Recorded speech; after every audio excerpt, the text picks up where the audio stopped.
జోన్లను కూడా విభజించినాం. ఆ జోన్లు కూడా జోన్ 1 అంటే మున్సిపల్ కార్పొరేషన్స్. ఏ ఏరియాలో సిబ్బంది చెప్పింది నేను ఒకవేళ సరెండర్ చేస్తే వాళ్ళ పిల్లవాడిని వాళ్ళ ఇంట్లో పెట్టుకొని పోలీసులను పిలిపించి అప్పచెప్తారు. అప్పజెక్షన్ మీ ఇల్లా నా ఇల్లా?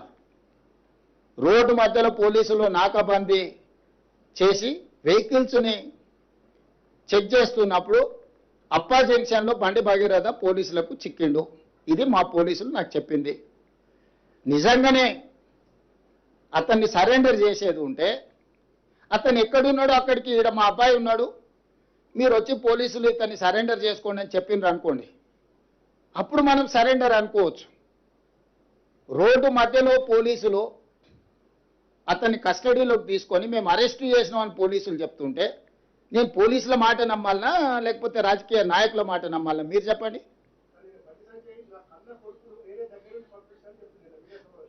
నేను అనేది ఏంటంటే అతను దగ్గరుండే పంపించి ఉండొచ్చు, నేను దగ్గర ఉన్నాడా లేడా అనేది నేను గవా కాదు. అతను ఏం చెప్తే అదే నిజం. ఎందుకంటే వాళ్ళిద్దరు ఒక దగ్గర ఉన్నారా లేదా, 5 రోజులు అబ్స్కాండ్ అయినప్పుడు తండ్రి కొడుకులు ఒకే ఇంట్లో ఉన్నారా లేరా,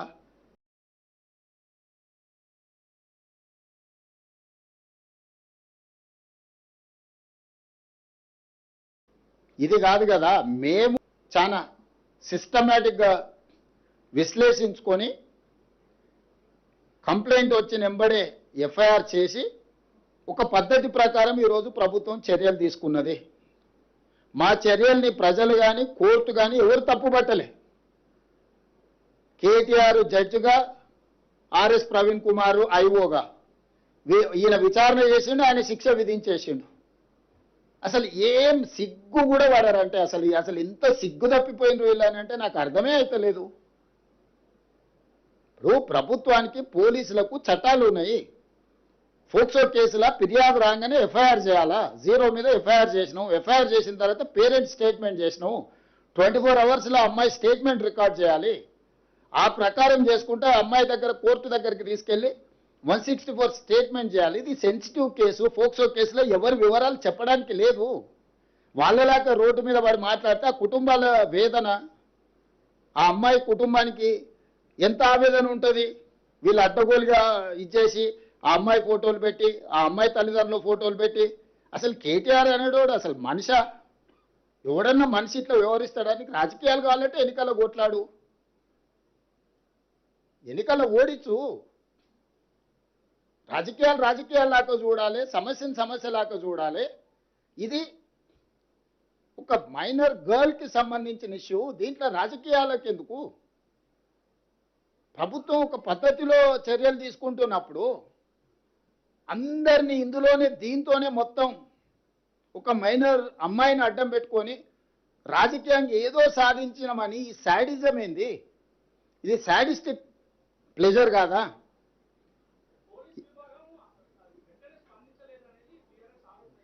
నేను అదేనా చెప్పేది, వాళ్ళ గురించి ఇప్పటి దగ్గర చెప్పింది. సాడిస్ట్ అని నేను చెప్తుంటే మళ్ళీ నువ్వు ఇంకా కొత్తది అడుగుతావేంది?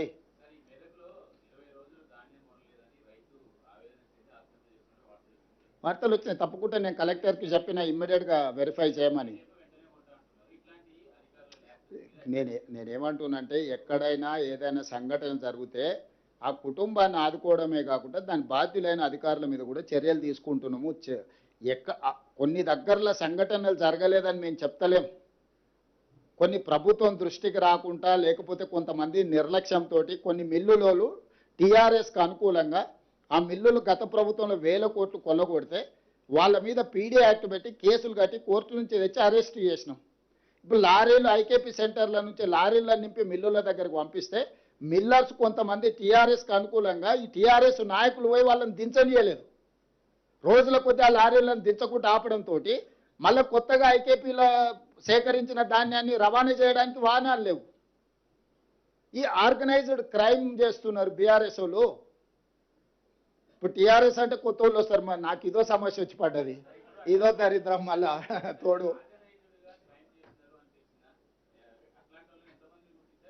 డెఫినెట్గా గుర్తించిన సమయం సందర్భం వస్తుంది. ఒకేసారి నేను చెప్పేది అదే.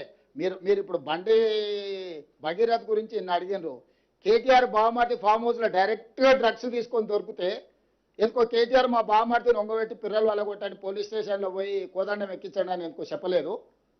మా బామ్మర్ది దీపావళి పండుగ చేసుకుంటుండు, చిచ్చుపుట్ల బదులు సారా బూట్లు పెట్టుకున్నాడు. మా బామ్మర్ది బతిపూల బదులు గంజాయి పూలు లేకపోతే కొకేన్ పెట్టుకున్నాడు. మీరు ఎట్లా అరెస్ట్ చేస్తారని బయటకు వచ్చి మాట్లాడాను కదా. ఈ సిగ్గులేనోడు మరి బామ్మర్ది ఫామ్ హౌస్లో డ్రగ్స్తో దొరికితేనేమో కేసు కాదు, ఇంకో ఎమ్మెల్సీ కోడి పందాలతో దొరికిండు, దాని మీద లేదు. ఇవాళ నేను చెప్తున్నా అధికారికంగా, దుబాయ్లో చనిపోయిన కేటీఆర్ మిత్రుడు ఆర్థిక లావాదేవీలు వాళ్ళ ఎమ్మెల్యే ఎక్స్ఎమ్మెల్యే వాళ్ళ ఫామ్ హౌస్లో డ్రగ్స్తోని పోలీసుల మీద కాల్పులు చేసి దొరికిండు. ఇంత చట్టాన్ని గౌరవించి సమాజాన్ని ఉద్ధరించే కేటీఆర్ ఏడబడుకున్నాడు, ఏ బొక్కలు పండుకుండు, ఎందుకో పార్టీల నుంచి సస్పెండ్ చేయలేదు వాళ్ళను. అసలు ఎంత సిగ్గులేని తనం, బర్తగించిన తనం, ఇంతకంటే సిగ్గు తప్పినోడు ఎవడన్నా ఉంటాడా? మరీ సిగ్గు లేకుండా మాట్లాడిందా? నిన్నదాకా మనం ఆయన బెయిల్ వచ్చింది, ఫామ్ హౌస్లో డ్రగ్స్తో దొరికి పోలీసుల మీద కాల్పులు జరిపినోడు వాళ్ళ పార్టీ కనీసం ఆయన నోటీస్ ఇవ్వలేదు, ఆయన పార్టీల నుంచి సస్పెండ్ చేయలేదు.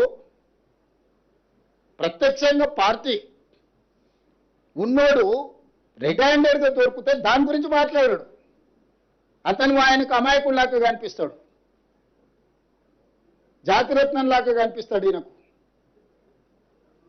యువతల పిల్లల్ని చట్ట ప్రకారము పకడ్బందీగా చర్యలు తీసుకున్నాం.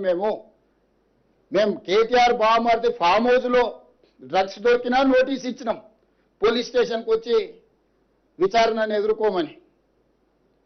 ఈరోజు ఫోక్సో కేసులో విచారణ ఎదుర్కొంటున్న బండి భగీరథ్ కూడా ఇంటికి వెళ్ళి పోలీసులు నోటీస్ ఇచ్చిండ్రు, వాళ్ళు కొంత సమయం పెట్టిండ్రు వస్తామని.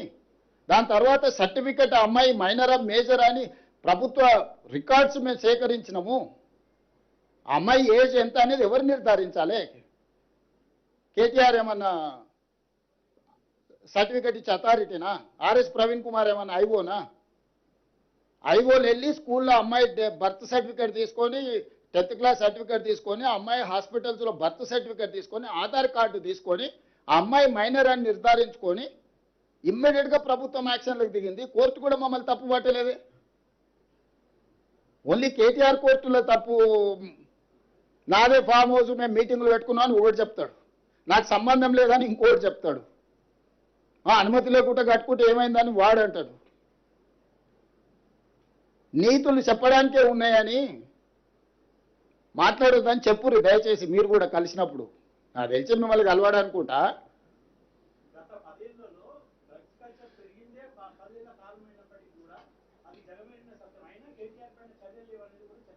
బస్ ఏదైనా చట్టం ప్రకారం చేయాల్సిందే. చట్టంలో ఉన్న లొసుగులను వాళ్ళని వాడుకుంటారు. కన్జ్యూమ్ చేసిన వాడు దొరికితే కూడా అతని బాధితుడి కింద చూడమని చట్టంలో ఉంది, స్టేషన్ బెయిల్ ఉంది. ఏం చెప్పాలి? డ్రంక్ అండ్ డ్రైవ్లో దొరికితే జైలుకు పంపిస్తున్నావు, కొకేన్ గంజాయి కొట్టి దొరికితే బాధితుడు కాబట్టి అతన్ని అరెస్టు అటు స్టేషన్ బెయిల్ ఇవ్వమని చట్టంలో ఉంది. మీరు చెప్పండి ఏం చేయాలి? కేటీఆర్ అయినా ఆయన బావమరిది అయినా ఎవరైనా అదే కదా నేను అడిగేది. ఆ చట్టంలో ఉన్న వెసులుబాటును వాళ్ళు వాడుకుంటుండ్రు. ఆ చట్టాన్ని సవరించాల్సిన అవసరం ఉంది.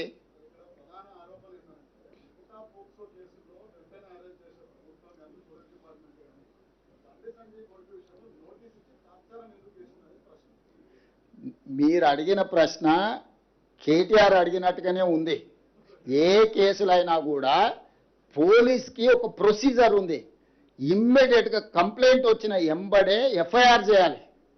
ఎఫ్ఐఆర్ చేసిన తర్వాత 24 గంటలల్లా ఆ అమ్మాయి స్టేట్మెంట్ రికార్డ్ చేయాలి. గార్డియన్ ఎవరైతే ఉన్నారో Guardian has to take care of that girl. అక్కడ అంతకంటే ముందే ఒక కేసు ఉంది. అమ్మాయి తల్లిదండ్రులు పోలీస్ స్టేషన్లో వచ్చి ఫిర్యాదు చెయ్యకంటే ముందే ఆరోపణలు ఎదుర్కొంటున్న వాళ్ళు కరీంనగర్లో ఒక కేసు పెట్టారు. ఆ ఎఫ్ఐఆర్లో ఏందనంటే అమ్మాయి మైనర్ కాదు మేజర్ అని ఒక వివాదాన్ని తెరలేపినారు. ఆ వివాదాన్ని తెరలేపినప్పుడు ఆ అమ్మాయి మైనరా మేజరా అనేది ప్రభుత్వం పరిశీలించుకోవాల్సిన అవసరం ఉంది. ఆ సమయంలో ప్రధానమంత్రి పర్యటన ఉన్నప్పుడు మీరు అన్నట్టే ఆ ఇంటి మీదకి 1000 మంది పోలీసులను పంపితే ప్రధానమంత్రి పర్యటనతో మా పార్టీ ఆకాశం అంతా ఎత్తెగిరింది, తెలంగాణలో మొత్తం గెలిచిపోతుంది, దీని మీద కక్ష సాధింపు చర్యల కింద పోలీసులను పంపించిందని ఆయన రెడీగా కూర్చున్నాడు. సో ఇవన్నిటి నేపథ్యంలో ఇది చాలా సున్నితమైన సమస్యను సున్నితంగా పరిష్కరించినాం. ఎక్కడైనా సెక్షన్స్లలో ఏమైనా లోపం ఉందా, లేకపోతే అరెస్టులో లోపం ఉందా, రిమాండ్లో లోపం ఉందా, కోర్టులో మా వాదనలో ఏమైనా లోపం ఉందా, ఎక్కడ లోపం ఉంది చెప్పండి. ఒక్కటే కేటీఆర్కు బండి సంజయ్కి ఏదో పంచాయతీ ఉంది, ఆ పంచాయతీని పిల్లల మీద పెట్టి కేటీఆర్ తీర్చుకోవాలనుకుంటే ఆర్ఎస్ ప్రవీణ్ ఉద్యోగం పోయింది కాబట్టి ఉద్యోగం లేక గాలికి తిరుగుతా నేనే విచారణ అధికారిని అని ఆయన ఇంకా భ్రమలలో ఉన్నట్టున్నాడు. ఆయన తీసేసిన తహసీల్దార్, ఆయనకి ఇది అర్థమైతే లేదు.